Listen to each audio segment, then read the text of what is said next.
Me gustaría, señores invitados y señoras, empezar por decirles muy rápidamente qué son ONU Habitat. Somos una de las agencias del Sistema de Naciones Unidas. Como ustedes deben de saber, es una familia que se dedica a diferentes especialidades y en diferentes áreas, y nosotros trabajamos en el desarrollo urbano sostenible, en la planeación regional, en la planeación urbana, en la dotación de viviendas, servicios, en las mejoras de condiciones de los habitantes y fundamentalmente en los derechos humanos asociados a todos estos aspectos. Bajo esta perspectiva hago esta presentación indicando que sin duda habrá otras áreas que sean de relevancia como preguntas o como interés de comentar, pero también me gustaría acotar que este es el trabajo y esta es la disciplina que nosotros tenemos un mandato y nos gustaría trabajar. Quisiera empezar por decir que cuando llegué a México, tengo 22 años fuera de México, soy mexicano, pero 22 años trabajando en las Naciones Unidas en diferentes países en el mundo y leyendo sobre este proyecto. Yo recuerdo que inicialmente se habló siempre de un desarrollo regional, de una perspectiva de llevar oportunidades a la región, de crear un equilibrio entre el norte y el sur y el centro, y por alguna razón que no es importante que discutamos ahora, el proyecto se enfocó mucho a la noción de un tren, a un objeto, a unas vías, a unas luces, a un túnel. Pero la realidad es que este proyecto es mucho más que un tren. Y esto es lo que nos gustaría mostrar en esta presentación y también en el proyecto que queremos enarbolar y trabajar con Fonatur y sus equipos. No son 1.525 kilómetros de vías, son 1.525 kilómetros de oportunidades y de derechos que este proyecto va a llevar a la región. Y vamos a mostrar cómo y por qué. Las opiniones, la posición que presentamos no es ni siquiera la de ONU Habitat, no es la mía por supuesto, es aquella que se funda en evidencias científicas, en buenas prácticas, en más de 12 años particularmente de analizar proyectos similares en el mundo y participar en ellos. Ustedes pueden ver aquí algunos de ellos, no quisiera repetirlos. Es un proyecto que nace del conocimiento claro y explícito de lo que funciona y de lo que no funciona en el mundo y cómo esto podría ser de utilidad para este proyecto con Fonatur. Una premisa inicial. Cuando analizamos en el mundo, sobre todo en el mundo en desarrollo, vemos que hay regiones más rezagadas, regiones con menos oportunidades, yo diría donde se concentran desventajas por alguna razón histórica, y el sureste mexicano es una de ellas. Y cuando hacemos la pregunta ¿por qué es eso?, la respuesta es muy clara: porque no hubo planeación regional, porque no hubo un sistema claro de estructuración del espacio, de los asentamientos humanos, de aquellos que van a prestar una función rectora, pero de otros que van a servir como un mecanismo de intermediación con el mundo rural, con las comunidades indígenas. Es decir, no había una planeación de esa región. Este que era un tren Maya se enriquece con esta visión de desarrollo y una propuesta de integración. ¿Por qué es importante? Me gustaría muy rápidamente mostrar algunos indicadores, decirles que tenemos más de 30 indicadores similares. Seleccionamos 2 o 3 solo para evidenciar la importancia de lo que estamos mencionando. Cuando una región tiene niveles más bajos de estructuración de los asentamientos humanos y por ende un cierto principio de urbanización, lo que pasa es que sus indicadores sociales, económicos e incluso medioambientales siempre bajan en la dirección como baja esta falla o esta pobre articulación de asentamientos humanos. Vean ustedes aquí, tenemos 4 estados. En la medida que estos estados tienen menos presencia de asentamientos humanos, es claro que el PIB del estado se va hacia abajo. Lo mismo sucede cuando hablamos de disponibilidad de servicios básicos. Es evidente que la región ha sufrido porque no ha habido esa noción de estructuración del espacio regional y de creación de estos asentamientos humanos que presten estas funcionalidades. Veamos un tercero, ingresos medios, y así me gustaría decirles que es evidente que la región ha sufrido porque no solamente ha habido un abandono histórico, porque no ha habido mecanismos de planeación y estructuración, pero también porque ha habido, históricamente hablando, una cierta sed de extraer una renta de ahí y llevarla a otras partes del país. Tenemos que resarcir esa deuda histórica, y es eso lo que este proyecto está haciendo. ¿Cómo lo hace? Me gustaría, de nuevo, a nivel mundial, mostrar algunos ejemplos de por qué esta estructuración regional urbana es fundamental. Vean este gráfico. No tenemos tiempo de analizarlo pero en todo su detalle, pero ustedes verán que conforme los países y las regiones estructuran esta visión de urbanización y de presencia de asentamientos humanos, tienden claramente a ser más prósperos, más desarrollados y con un equilibrio más claro entre sus indicadores sociales y económicos. Vean el siguiente, y este me parece que habla por sí solo, este tablero. Si ustedes ven en la parte de arriba del mismo, cuando los países o las regiones tienen un ingreso per cápita, hablamos de dólares, de $41,000, siempre o casi siempre están por arriba de un 80% de urbanización. Cuando bajas 10 veces eso, $4,000, el porcentaje de urbanización de la región se va a 50, que es el caso del sureste mexicano. Y después cuando bajas a $700, que es el caso de muchos países del África subsahariana, el porcentaje de urbanización es un tercio.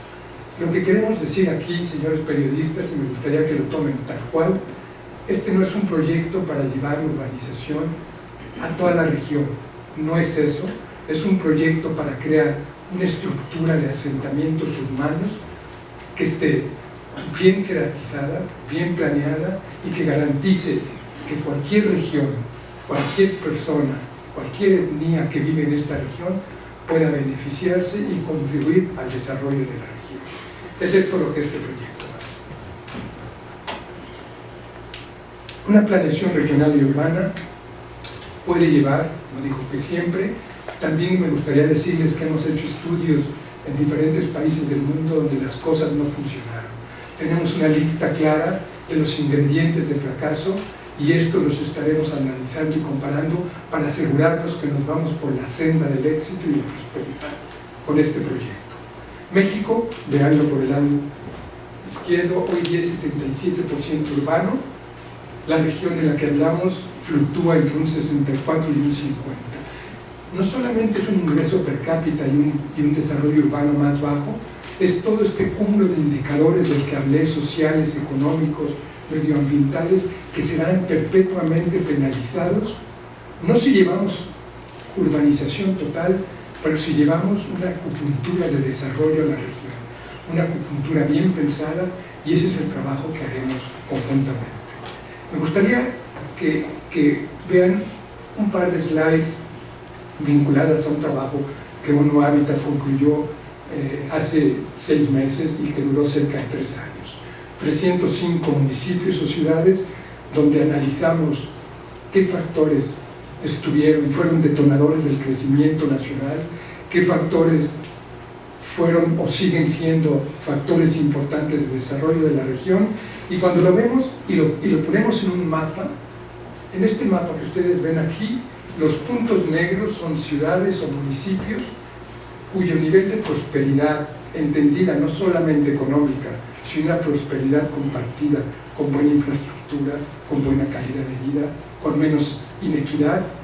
Lo que nos encontramos en los puntos negros son las ciudades o municipios que están por arriba de la media nacional. ¿Y qué observamos en este círculo rojo? Que históricamente en México se ha dado un tipo de clúster o una nube de prosperidad en el centro del país. Es innegable que el centro del país, a diferencia del resto, que son ciudades prósperas, fragmentadas, no estructuradas, no articuladas, sin un mecanismo claro de planeación regional y sobre todo sin una conectividad adecuada, no resulta difícil verlo gráficamente en un mapa que llevar la prosperidad al sureste de México es simplemente expandir ese círculo de prosperidad del centro del país y llevarlo a esta región penalizada y que lo necesita. Es eso lo que este proyecto hace. No se trata, por ende, de un tren que va a llevar esa prosperidad, o no solo un tren que va a llevar esa prosperidad, Se trata de un proyecto integrado que tiene que ver con varias cosas. Y antes de decirles qué cosas, me gustaría mostrarles el siguiente gráfico que tiene que ver, yo diría, con datos alarmantes. México es un país de ingresos medios, hace parte de la OCDE, y cuando analizamos la desigualdad entre los territorios en los países de la OCDE, encontramos que México es el que tiene las distancias, las separaciones más grandes. Eso es inadmisible para un país que quiere regresar a una senda de derechos. Y entonces, vean estos datos. Si tomamos mortalidad infantil y comparamos solo un estado del norte, como podríamos tomar cualquier otro, nos damos cuenta que por cada 1000 niños que nacen vivos, en menos de 5 años, en Chiapas, 12, 13 niños van a morir antes de esos 5 años. Sin embargo, en Nuevo León, solo 8.6. ¿Por qué es eso? ¿Y por qué lo permitimos? ¿Y por qué pensamos entonces y criticamos un proyecto que quiere reducir esas desigualdades? Vean el siguiente dato, que me parece igual de alarmante. Esperanza de vida. Imaginen ustedes que en el edificio contiguo nace un niño el mismo día.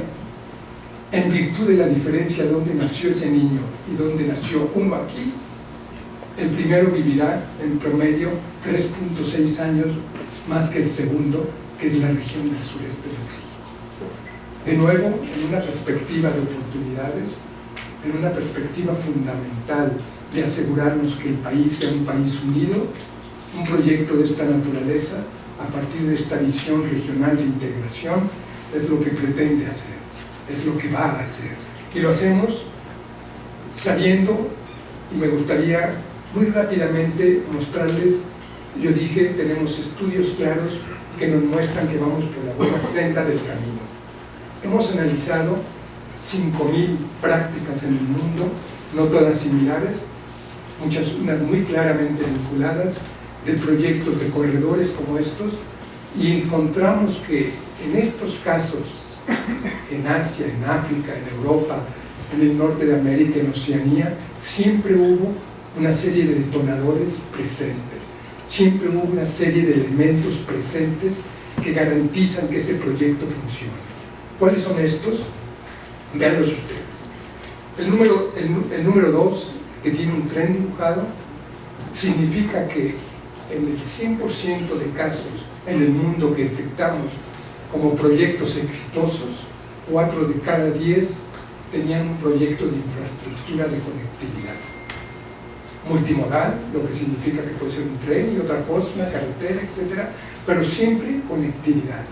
La región rezagada está rezagada porque no hay mecanismos de acercarse a ella y los habitantes de ahí se acerquen a nosotros. Eso es lo que hace esta versión de un proyecto de desarrollo. Llevar ahí esas oportunidades a través de estas vías.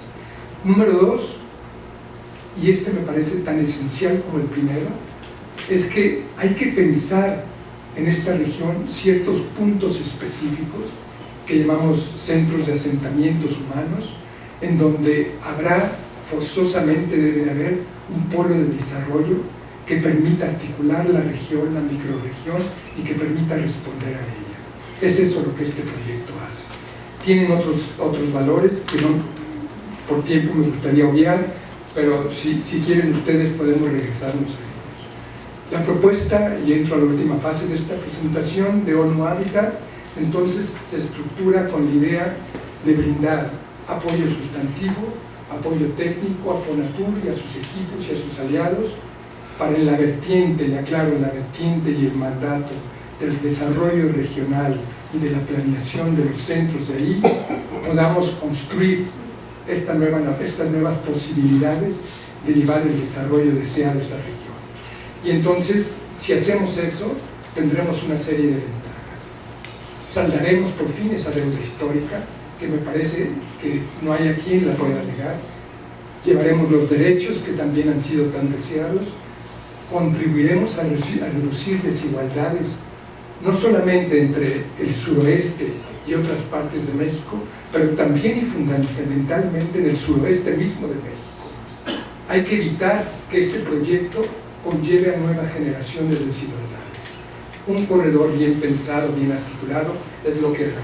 Mejoraremos calidad de vida y, por último, me parece fundamental, y estoy seguro que es una preocupación de los señores periodistas, garantizaremos que valores tangibles e intangibles de la región, que se traducen, por supuesto, en medio ambiente, en zonas arqueológicas, no solamente sean protegidas, sino que sean mejoradas. Y esta articulación es lo que nos permitirá. Concluyo diciendo que el proyecto tiene 3 ejes o 3 vertientes de trabajo. La primera es un eje social. Hablamos entonces de expandir accesos, oportunidades, servicios, calidad de vida, cultura, recreación, y lo haremos a partir de esta estructuración de los centros, de los asentamientos humanos. Construiremos así un México unido. Número 2, evidentemente debe ser un proyecto económico que garantice retornos y oportunidades. Para ello, en lugar de pensar en vías del tren, pensaremos en una articulación kilómetro por kilómetro, tramo por tramo, de las microrregiones, garantizando que cada una de ellas recoja lo mejor que tiene de sus ventajas comparativas, de sus potenciales y sus oportunidades, que podamos tener programas de contención de lo que podría ir mal, y aseguraremos que de esta manera el desarrollo económico genere bienestar a partir de cierta captura de plusvalías que irán a la misma región, es decir, plusvalías para el beneficio de todos. Reduciremos desigualdades y entraremos en una senda de desarrollo económico para la región. Y por último, un eje estructurante para nosotros, donde tenemos todo el saber hacer y que acompaña a los otros ejes, es esta noción de desarrollo territorial, regional y urbano. Conectaremos un corredor regional, pero que se arma como un rompecabezas a partir de microrregiones, en donde cada una, ecocomunidades, ecoturismo, zonas industriales, zonas turísticas, bien pensadas, nos permitirán saber que cada espacio, que cada tramo, se articulará claramente a los acuerdos que México tiene con agendas internacionales, la nueva agenda urbana para un nuevo hábitat, la agenda 2030 de desarrollo de los objetivos sostenibles, y permitiremos de esta manera que nadie se quede atrás, que esta región se beneficie de esa perspectiva, y articularemos entonces, porque sabemos y lo hemos visto en otros países, en otros proyectos, que las estaciones, si no todas, una gran mayoría de ellas, se convertirán en centros urbanos.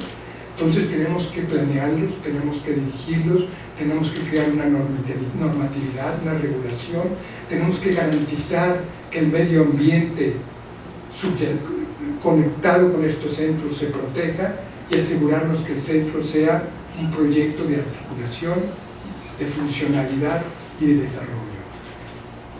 ONU Habitat hará, concluyo con esto, 6 cosas en este proyecto. 3 que nos resultan de un análisis claro de aquello que vimos en otros contextos, en otras situaciones que por diferentes circunstancias no funcionaron o funcionaron mal o no muy bien. Una, generar toda esta evidencia que estamos haciendo, cuántos empleos se crean, dónde, en qué condiciones, para quién se beneficia de ellos, crear evidencias desde el punto de vista urbano, regional, y cómo funciona el proyecto y estructurarlas en el mismo. Número 2, hemos visto que proyectos de esta naturaleza en algunas ocasiones fracasaron, o repito, no fueron muy exitosos, porque no supieron integrar bien los diferentes municipios, los diferentes grupos étnicos, las diferentes comunidades, los 5 estados. Tenemos que crear mecanismos de coordinación, instrumentos claros, y trabajaremos en ello, repito, asociado al desarrollo regional y la planeación. Tercero, muy pronto, señores periodistas, estaremos en condiciones de decirles, antes de que el proyecto se concluya, qué efectos e impactos positivos puede traer en diferentes áreas de desarrollo. Tenemos los mecanismos y el saber hacer para calcular estas cosas, y también, esto me parece fundamental, para asegurarnos que aquello que conforme se va avanzando no lo va haciendo bien, podamos tomar medidas correctivas. un desarrollo antes de que se acabe el proyecto es fundamental para asegurarnos que estamos en condición de articular nuestras acciones que estamos implementando a la evaluación de las mismas. Y hacemos tres cosas que sabemos que funcionan bien si las planeamos bien y las implementamos bien. Primero es este ordenamiento territorial. Ver oportunidades, ver donde hay desigualdades, ver donde hay esquemas claros de ordenamiento, asegurarnos que cada espacio del sureste mexicano sea parte integral y vibrante de este proyecto y crear proyectos específicos para eso. De ahí que hablemos de un proyecto de ordenamiento integral y no de unas simples vías de un tren. Simples no en un sentido peyorativo, pero sí en la noción fundamental de que este objeto ha sido sumamente criticado y esta noción de desarrollo no ha sido considerada en plenitud. Esto es lo que hará el proyecto. Plantearemos en el eje número 5 la consideración de las 15 estaciones planeadas, muchas de ellas ya centros urbanos estructurados o consolidados, pero otros nacientes y en proceso de creación. Deben de evitar la informalidad, deben de evitar la especulación, deben de evitar que ciertas manos se enriquezcan a partir de este proyecto y asegurarnos que el ordenamiento territorial sea un bien público que funcione para todos y para todas. Y por último, una cosa que casi siempre se nos olvida es medir qué está cambiando desde hoy. Crearemos un observatorio nacional, indicadores, líneas de base, situaciones donde podamos en 1, 2, 3 años decirles estos análisis que hicimos antes de tiempo en la realidad se impactaron de esta manera. Concluyo diciendo que la región evidentemente necesita más desarrollo y no menos. Muchas gracias.